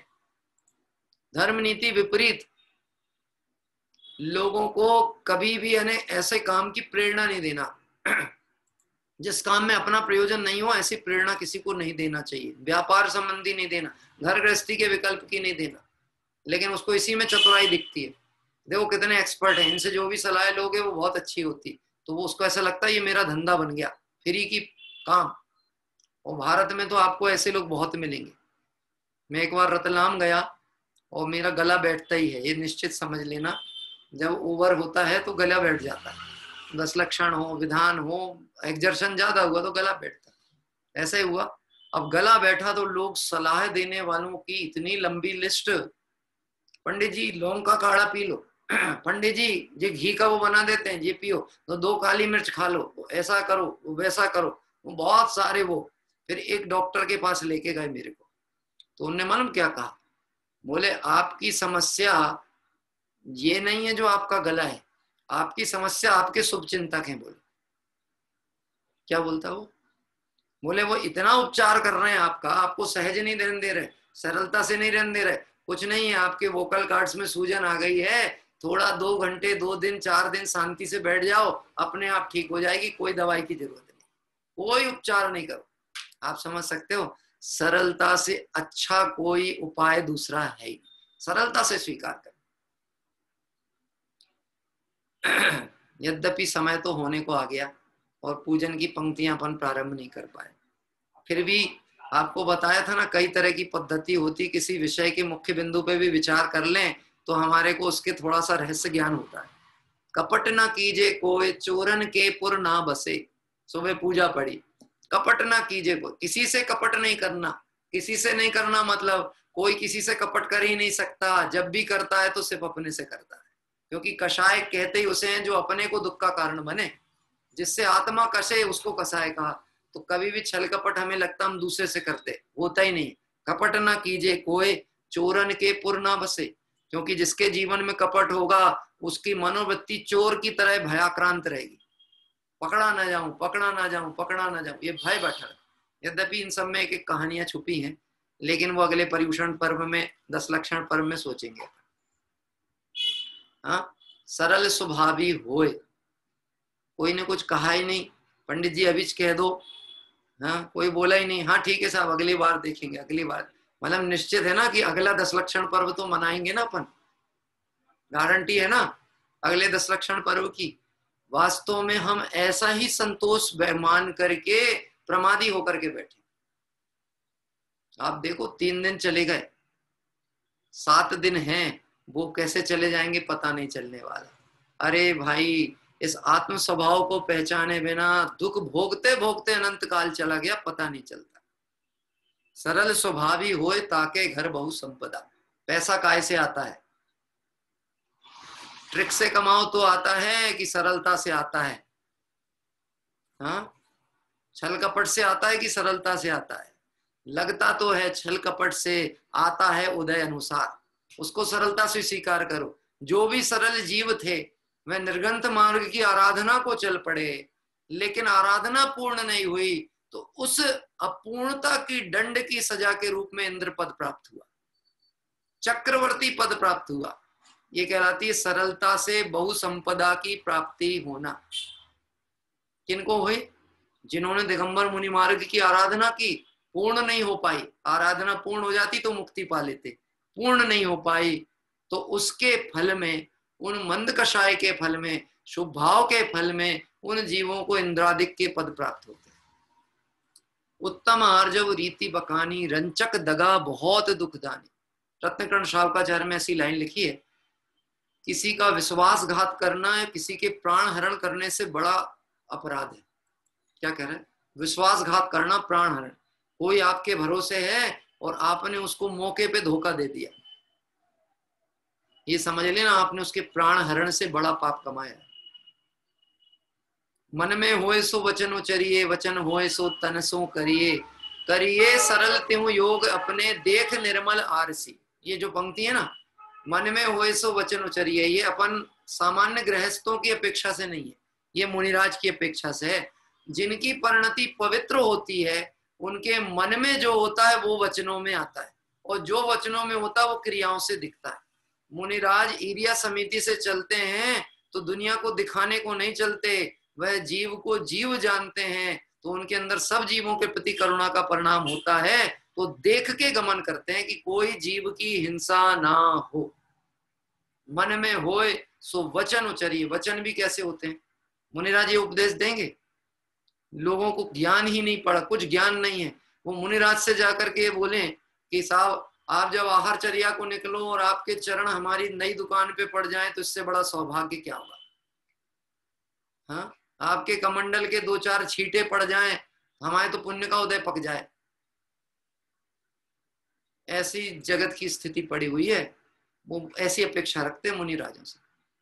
और कदाचित कोई आ भी जाए और पैर पड़ जाए तो उन्हें इतना आनंद की अनुभूति होती है कि जिसका ठिकाना नहीं।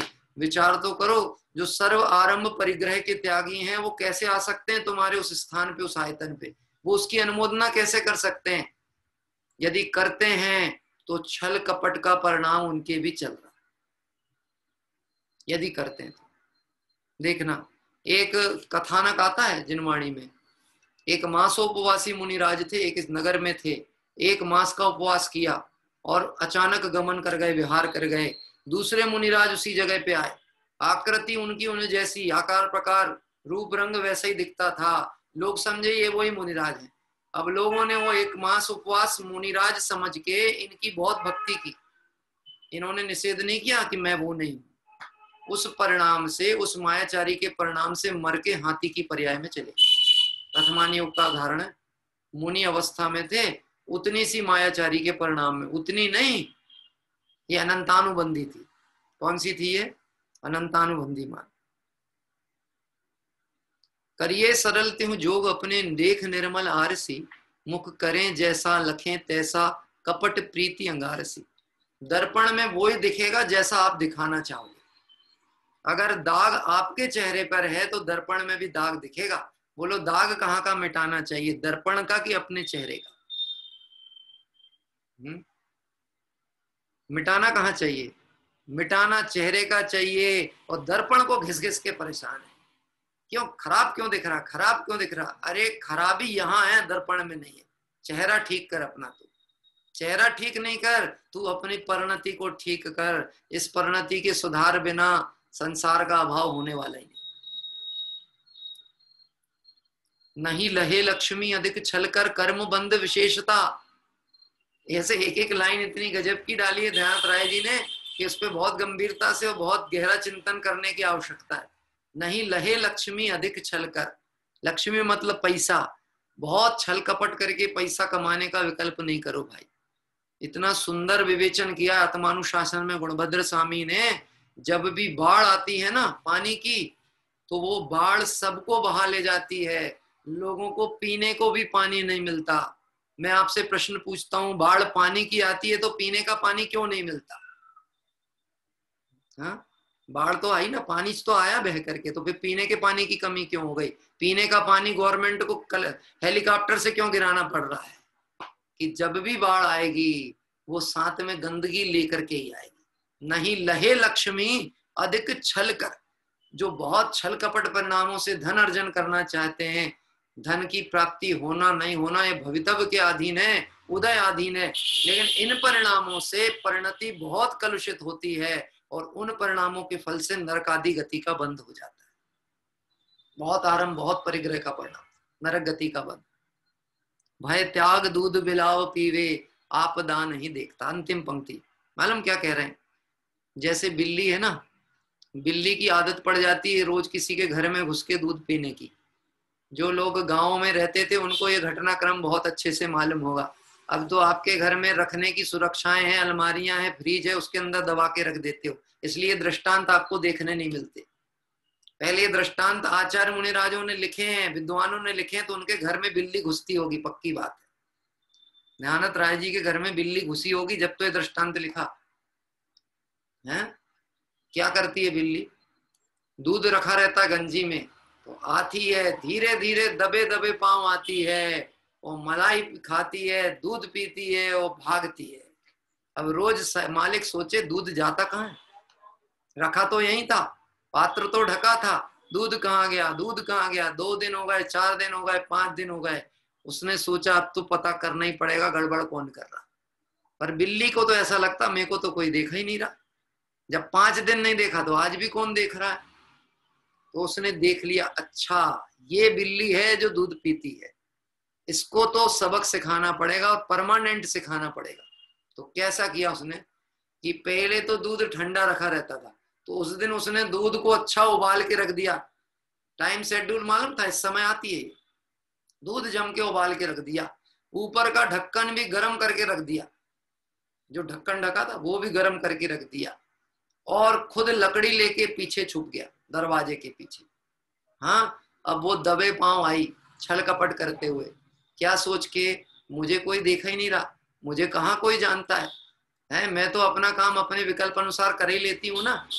आई और जैसे ही बर्तन को छुआ तो घबरा गई, क्या छुआ ना, अब ढक्कन तो खुल गया पर लोभ नहीं माना तो मुंह डुबो दिया उसने, तो मुंह जला, और जैसे ही मुंह जला और पीछे से मालिक ने आके लकड़ी से और मारा। भय त्याग दूध बिलाव पीवे, आपदा नहीं देखता। ऐसे ही ये जीव छल कपट तो करता है, परंतु इन भावों का क्या फल होगा इसका विचार नहीं करता।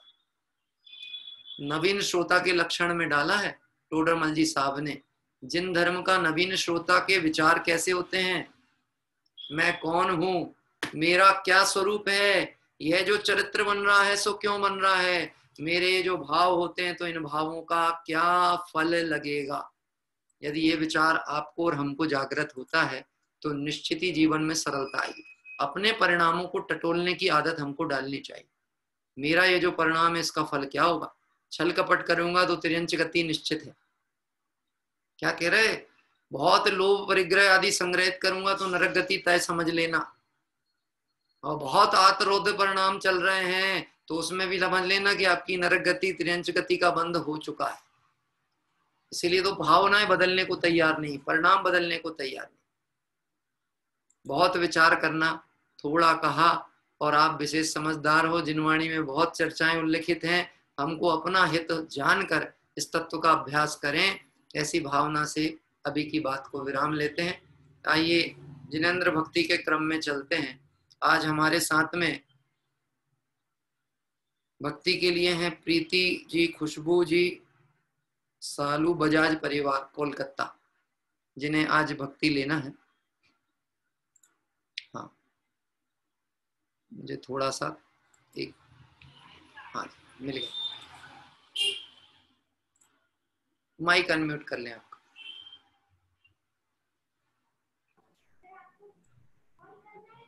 जय जिनेंद्र। जय जिनेंद्र।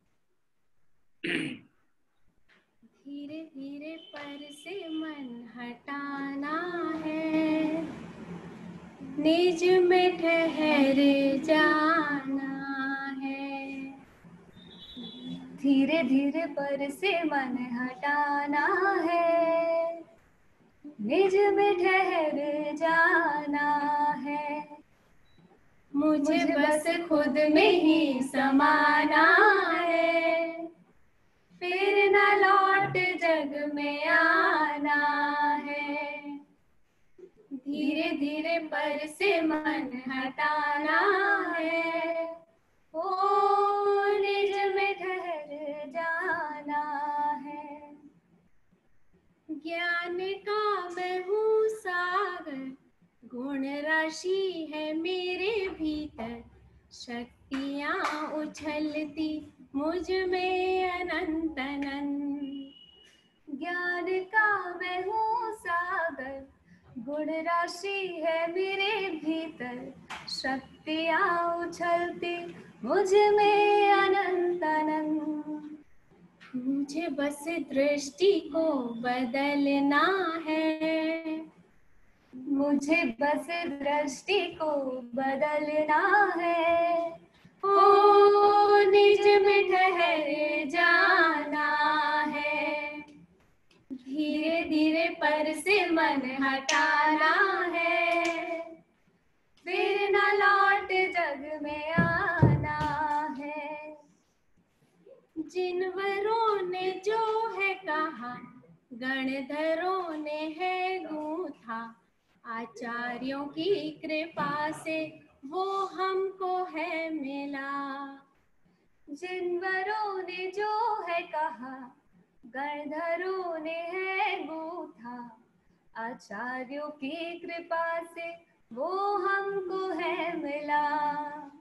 अब उस तत्व को समझना है, अब उस तत्व को समझना है। ओ समझ के ही समाना है, धीरे धीरे पर से मन हटाना है, निज में ठहर जाना है। मैं तो बस नित्य शुद्ध ज्ञायक हूँ, चैतन्य ज्योति ध्रुव धाम हूँ। अब पुरुषार्थ ही बढ़ाना है, ओ फिर न लौट जग में आना है। धीरे धीरे धीरे धीरे धीरे धीरे पर से मन हटाना है, ओ निज में ठहर जाना है। मुझे बस खुद में ही समाना है, फिर न लौट जग में आना है। ओ समझ के ही समाना है, निज में ठहर जाना है। जय जिनेंद्र। बहुत सुंदर भक्ति अभी हमारे प्रीति जी, खुशबू जी, सालू बजाज कोलकाता परिवार के द्वारा ली गई। ये परिवार की बहुएं और बेटियां हैं, जैसा कि मुझे जानकारी प्राप्त हुई थी। अच्छी भक्ति आपने ली, सरल भाषा थी, इसलिए आपको शब्द भी बहुत आसानी से समझ में आए होंगे। यद्यपि बात ये कही गई है कि धैर्य पूर्वक स्वरूप में समाने का अभ्यास करें। कोई भी कार्य उतावली में हो तो सही नहीं हो पाता, लेकिन फिर भी सावधानी और सतर्कता के साथ में जागृति बनी रहनी चाहिए। मतलब ऐसा ना हो कि धीरे धीरे तो करना है, लेकिन इतना धीरे भी नहीं होना चाहिए कि काम रह जाए, लेकिन इतनी जल्दी भी नहीं करना चाहिए कि विपरीत दिशा में काम चला जाए। इसलिए जो लक्ष्य है उस लक्ष्य की प्राप्ति हो सके, ऐसी भावना रखते हुए और हमको अपनी आराधना करनी चाहिए। अभी एक दो लोगों के और भी मैसेज आ रहे थे कि शायद वह भी तैयार थे भक्ति में, लेकिन मुझे ना, जब तक आप व्यक्तिगत नाम से मैसेज कर दें तो बहुत आसान होगा। आपका नाम होगा मेरे पास नोट पहले से, तो मुझे बुलाने में भी स्वीकृत इजी रहेगा। एक मैसेज किसी आया है साधर्मी का, संध्या ईश्वर जी जैन, संभावित सैलू से ही होना चाहिए, सैलू से हैं।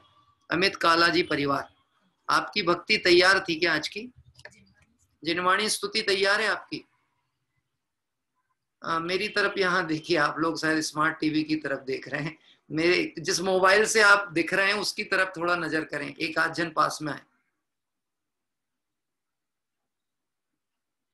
अगर आपकी जिनवाणी स्तुति तैयार हो, हाँ भाई साहब इस तरफ देखिए, आपके मोबाइल के साइड में, हाँ मोबाइल के पास में जी।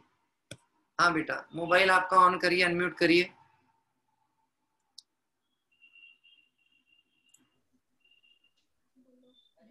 जी एक मिनट, मेरे से पहले आप बात कर लीजिए, मैं कुछ आपसे पूछना चाहता हूँ। हाँ जय जिनेंद्र। अमित जी, मैं पूछना चाहता हूँ कि आपका मैसेज था कि शायद आपकी भक्ति तैयार है। अगर आपकी जिनवाणी स्तुति तैयार हो तो अपन भाव प्रतिक्रमण के बाद ले लेंगे। नीलेश जी को हम आगे मौका दे देंगे, हमारे घर के ही व्यक्ति हैं। अगर आपकी तैयारी हो तो हम पहले मौका आपको दे सकते हैं, ताकि आप भी हमारे घर के बन जाएं। आइए, अगर आपकी जिनवाणी स्तुति तैयार हो तो बहुत अच्छा होगा, और यदि भक्ति है तो कोई बात नहीं, आप भक्ति ले लीजिएगा भाव प्रतिक्रमण के बाद, और जिनवाणी स्तुति संक्षिप्त में मैं ले लूंगा। ठीक है, तो मैं अभी आपका माइक पुनः अनम्यूट करूंगा। आप माइक के मोबाइल के पास में आप लोग बैठिए। आइए भाव प्रतिक्रमण पाठ प्रारंभ करते हैं। तब तक हे अरहंत प्रभो, हे अरहंत प्रभो, मुझसे मन वचन काय द्वारा, मुझसे मन वचन काय द्वारा, कृत कारित अनुमोदना द्वारा, कृत कारित अनुमोदना द्वारा, समरंभ समारंभ आरंभ द्वारा, समरंभ समारंभ आरंभ द्वारा, क्रोध मान माया लोभ द्वारा, क्रोध मान माया लोभ द्वारा, प्रमाद इत्यादि विभावों द्वारा, प्रमाद इत्यादि विभावों द्वारा, इस भव में या पूर्व भव में, इस भाव में या पूर्व भाव में सच्चे देव शास्त्र गुरु की अभिनय हुई हो, सच्चे देव शास्त्र गुरु की अभिनय हुई हो, व्रतों में अतिक्रम व्यतिक्रम अतिचार अनाचार दोष लगाया हो, व्रतों में अतिक्रम व्यतिक्रम अतिचार अनाचार दोष लगाया हो, एक इंद्रिय से लेकर पंचेंद्रिय तक, एक इंद्रिय से लेकर पंचेंद्रिय तक किसी भी जीव की हिंसा हुई हो, किसी भी जीव की हिंसा हुई हो, विराधना हुई हो, विराधना हुई हो, दिन या रात में लगाए सर्व दोषों का दिन या रात में लगाए सर्व दोषों का प्रायश्चित करता हूँ, प्रायश्चित करता हूँ, क्षमा मांगता हूँ। क्षमा मांगता हूँ, वह मेरे सभी दोष मिथ्या हो, वह मेरे सभी दोष मिथ्या हो, मैं मुझ में रहूं। मैं मुझ में रहूं। इस प्रकार मैं इन सभी दोषों का प्रायश्चित करता हूँ। इस प्रकार मैं इन सभी दोषों का प्रायश्चित करता हूँ। ओम नमः सिद्धेभ्यः। ओम नमः सिद्धेभ्यः। आइए, सैलू के हमारा एक परिवार है अमित जी काला का, मैं अनम्यूट कर रहा हूँ, आपका माइक प्रारंभ करें जी। पहले आप कुछ बोलें, जय जिनेंद्र बोलें तो आपकी आवाज हम तक आ रही है कि नहीं, हम पहले देख लें। आपकी आवाज नहीं आ पा रही है सर। जय जिनेंद्र। जी हाँ, अभी आना प्रारंभ हुई जी, प्रारंभ करिए अब आप। शुद्धात्मा, आपका ये साउंड बढ़ाओ ना। ठीक है, आवाज आ रही है, आप प्रारंभ करिए, आवाज आ रही है, बहुत क्लियर आवाज आ रही है जी, प्रारंभ करें आप।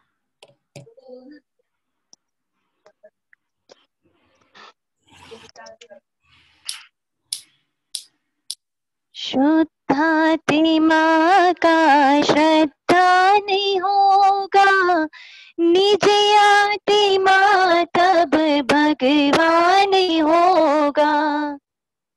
शुद्धात्मा का श्रद्धा नहीं होगा, निज आत्मा तब भगवान होगा। निज में निज पर में पर आसक सम्यक ज्ञान होगा। शुद्धात्मा का श्रद्धा नहीं होगा, निज आत्मा तब भगवान होगा। नव तत्वों में छुपी हुई जो ज्योति उसे प्रगटाएंगे, नव तत्वों में छुपी हुई नव तत्वों में छुपी हुई जो ज्योति उसे प्रगटाएंगे। पर्यायों से पार त्रिकाली ध्रुव को लक्ष्य बनाएंगे।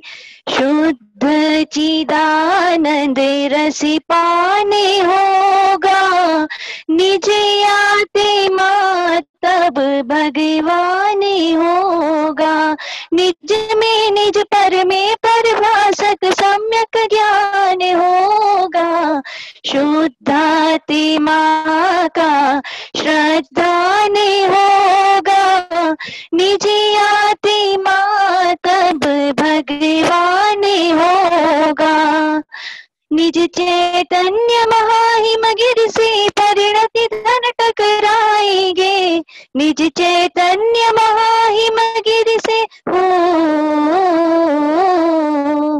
निज चैतन्य महाहिम गिर से परिणति धन टकराएंगे। शुद्ध यतीन्द्रिय आनंद रसमय अमृत जल बरसाएंगे।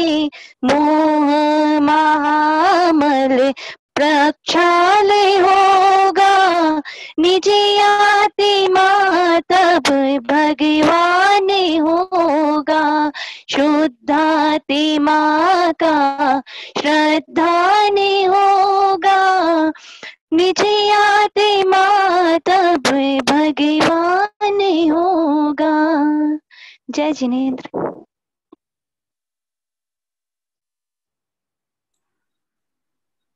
संध्या जी, ईश्वर जी जैन, सैलू परिवार, के द्वारा एक बहुत ही सुंदर भक्ति सरोवर का सुंदर भजन आपने अभी लिया, और एक सुंदर भक्ति के माध्यम से शुद्धात्मा का श्रद्धान होगा, निज आत्मा तब भगवान होगा। ऐसी इस भक्ति के माध्यम से अभी हम सभी उस बात को ही पुष्टि किया, उस बात को समझा जो तत्व में हमारे को आती है। आपका माइक म्यूट कर लीजिए प्लीज, क्योंकि बहुत सारे लोगों के बीच में ढूंढने में मुझे समय लग जाएगा। अभी जिन बहन ने भजन गाया है वो अपना माइक म्यूट करें। आइए, जिनवाणी स्तुति के लिए हमारे नीलेश जी हैं, उनकी तैयारी है। नीलेश जी, हाँ जी, प्रारंभ कर दीजिए। आप लगाओ, हेडफोन लगाओ, आपको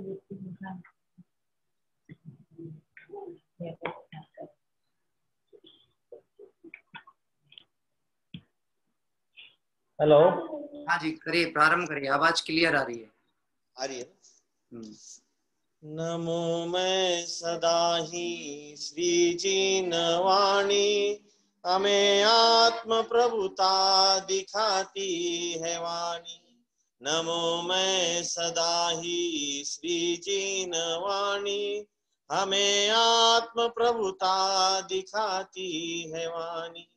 परम ज्ञान दाता यही धर्म माता, हमें मुक्ति मार्ग दिखाती है वाणी।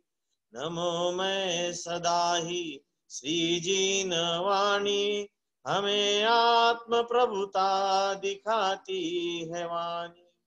विरह ज्ञानियों का हमें है सताता, संदेश उनका सुनाती है वाणी।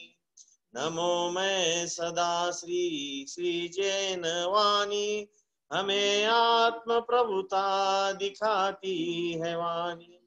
गुरुवर का उपदेश तत्काल बोधत, सतत बोधनी है कही जिनवाणी। नमो मैं सदा श्री जिनवाणी, हमें आत्म प्रभुता दिखाती है वाणी। महामोह अंधेर जग भर में छाया, सहज ज्ञान सूरज उगाती है वाणी। नमो मैं सदा ही श्री जिनवाणी, हमें आत्म प्रभुता दिखाती है वाणी। विषय चाह दावाग्नि लागी भयंकर, उसे ज्ञान जल से बुझाती है वाणी। नमो मैं सदा ही श्री जिनवाणी, हमें आत्म प्रभुता दिखाती है वाणी।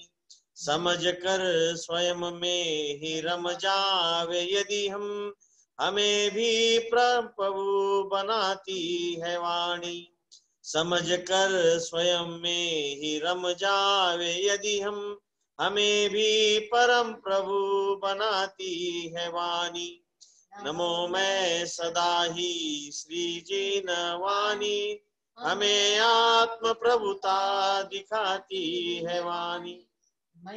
महिमा स्वयं की स्वयं ही न जानी, हमें आत्म प्रत्यक्ष दिखाती है वाणी। सबके हृदय में बसे श्री जिनवाणी, परम शांति पावे सभी भव्य प्राणी। नमो मैं सदा ही श्री जिनवाणी, हमें आत्म प्रभुता दिखाती है वाणी। नमो मैं सदा ही श्री जिनवाणी, हमें आत्म प्रभुता दिखाती है वाणी। बहुत सुंदर।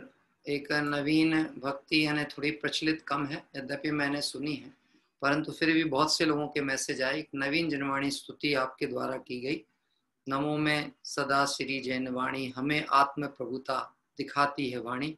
कली काल सर्वज्ञ माँ जिनवाणी का अनंत उपकार मानते हुए आइए हम सभी 3 बार नमोकार मंत्र का पाठ करेंगे, और कल प्रातः काल हम सभी पूजन के लिए पुनः जुड़ेंगे। और कल से जिन लोगों की भी भक्ति और जिनवाणी स्तुति का क्रम होगा, मैं आपको व्हाट्सएप ग्रुप पर ही, जहाँ पे रात्रि के कार्यक्रम की सूचना भेजूंगा, उसी में उन परिवार का नाम रहेगा। इसलिए और भी जिनकी भावना है वो नाम पहले से प्रेषित कर दें, हम क्रम से मैसेज के माध्यम से आपको आमंत्रित करेंगे। आइए 3 बार नमोकार मंत्र का पाठ करें।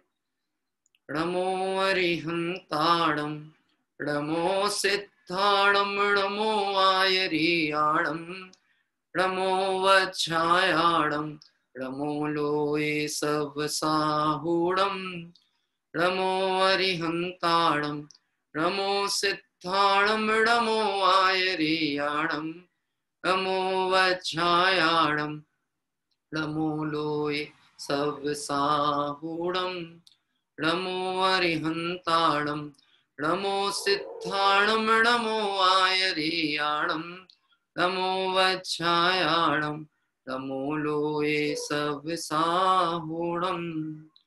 जय बोले द्वादशांगमय जिनवाणी माता की जय हो। वीतरागी जैन शासन की जय हो। 10 लक्षण महापर्व की जय हो। हम सभी 10 लक्षण महापर्व के निमित्त से सुंदर आराधना के मार्ग में लगें और अपना हाथ मित करें। इसी भावना से विराम लेते हैं। कल प्रातः 7 बजे हम सभी वीतरागी भगवंतों की पूजन और जो क्षमा मार्दव आर्जव के बाद में कल जो शौच धर्म है, इसकी चर्चा के लिए हम सभी स्वाध्याय के लिए, पूजन के लिए और धर्म आराधना के कल जुड़ेंगे। जिन किसी को भी नंबर मैसेज करना हो वो व्हाट्सएप पे करें। इस पे मैं नोट नहीं कर सकता हूँ और जैसे ही मैं मीटिंग क्लोज करता हूँ तो सारे नंबर ऑटो डिलीट हो जाते हैं। इसलिए किसी को भी नंबर ऐड कराना है, सूचना देना है तो कृपया व्हाट्सएप पे किया करें। आइए इसी तरह हम आराधना में लगें। इसी मंगल भावना से विराम लेते हैं। सभी को जय जय।